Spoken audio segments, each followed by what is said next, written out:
Chris Jenkins today, and I have returning guest Tina Quick. Thanks for joining today. How you doing? Thanks for having me. I'm splendid. How are you? Pretty good, pretty good. So you know you're back today because I wasn't able to be in the locker room. So we want to talk about some of the things that went on, AKA the Eric Reid experience that we will now have here. But before we get into Eric, and by the way, for everybody, I'm sorry I was saying Ed in the video last week. All y'all got on me. They did, yeah. And I appreciate it because y'all should get on me for saying Ed. But I was doing a bit much, so we're going to get it right somewhere today. minding his business. Right. Saying, who was that guy talking about? But Eric Reid, but before we get into Eric Reid, let's talk about some injury updates. We had the bye week, hoping to get healthier. What all did you see today? Well, coming out of the bye, Trey Turner and Curtis Samuel both participated in practice today, so that's definitely a good sign. Apparently, Curtis has been cleared from the medical condition that had him sidelined, and Ron Rivera said today that he believes that Trey Turner has cleared the concussion protocol. So Curtis, wasn't it supposed to be like 1 week, or they were hoping it was 1 week and ended up being like 2 or 3? They were hoping, but they couldn't really give us any information on that. It kind of turned into a day-by-day thing. But Ron had told media earlier that even though he wasn't practicing, Curtis was still, in and around the practice facility, doing other things, film. So we need him on the field. Not to be like we don't care about his injury, but I'm just saying. Yeah, but I mean, it's good to have him back. He said today that he felt faster than ever. He felt like he was flying when he was going through the running drills and his different route progressions. I'm sure he is. I'm sure he is. Greg Olsen? Greg and Matt Khalil both worked on the side today with trainers. I think that's a good sign that Greg hasn't had to have surgery or anything like that. So he's a week to week. They were reluctant to put him on injured reserve, so I'm hoping we'll see him back before week 8. And he could come back at any week. He can come back whenever, yeah. Right. All right, so let's go ahead and get into the Eric Reid media frenzy that I'm sure started today, or maybe not. But what was it like on a media perspective from Eric being there today? I would say it was very controlled today. Okay. Today was very controlled. I expected a zoo. I expected ESPN, NFL Network, everybody. They weren't there? It was not a zoo today. It wow. was the regular players, which I don't know if this was something that was done by Panthers PR to kind of give us like the first dibs on getting the words from Eric's mouth himself. Right. Or what, but it wasn't the way I thought it would be. It wasn't as crowded as I expected it to be. Now, did you get I know Eric talked at the podium, but did you get I can't talk today. Did you get a chance to see him in the locker room interacting with the other players? Well, we didn't get a chance to see him in the locker room interacting or anything like that, because by the time he came out and sat in his locker, we were all in the press room for Coach Rivera's presser. Okay. So we didn't get to see his interaction, but of course, every guy that did talk today or did speak with media had nothing but high praises and how excited that they were for him to join the team. They feel like he completes the team and was one of the missing pieces for them to make a Super Bowl run this year.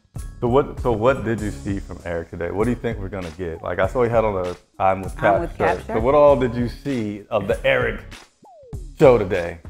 When it came to Eric, I think that he was very he spoke from the heart. I think he spoke genuinely.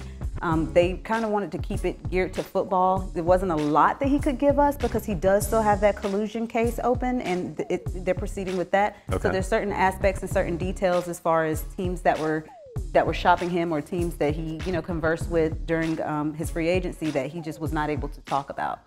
He did mention that the Panthers did not ask him what his plans of protest were going to be prior to signing him. They had a conversation afterward, but that wasn't one of the deciding factors when they decided to sign him. Any other takeaways from the things that he said with me? I know you had a chance to ask him a question as well today. I did. I asked him how it was emotionally for him, this entire process leading up to him signing with the Panthers last week.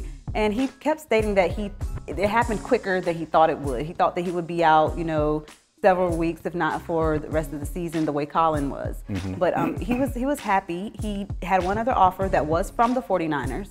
He mentioned that he decided to go with the Panthers because it was just simply a better deal. Money or winning? Which one, I mean, that's debatable. That's up in the air. But he said that Carolina was a better fit, was a better deal for him. So he just said whether it was more money or not. He did. Okay, that's all right. All right. A lot of people have asked me, again, I wasn't able to be in there today, Eric Reid's number. What number is he going to wear? He is going to wear number 25 this year. 25. Who do we from?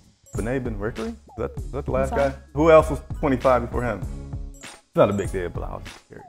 Oh, no. That's all right. Yeah, he's wearing number 25.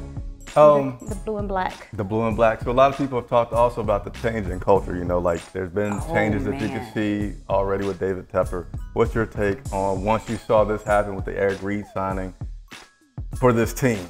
I wasn't surprised. I wasn't surprised. And seeing David Tepper down at the owners' meetings, of course, he had just acquired the team. They had to vote on his purchase of the team. So he wasn't, you know, privy to the votes and things like that that they said took place regarding the national anthem.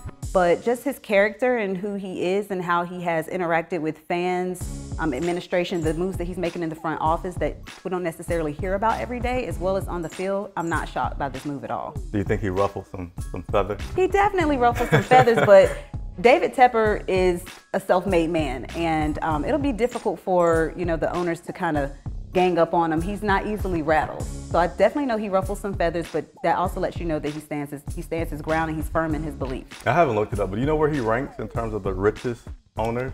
I don't, but the fact that it was a cash purchase, he's got to be up there. He's got to be up there. I would agree.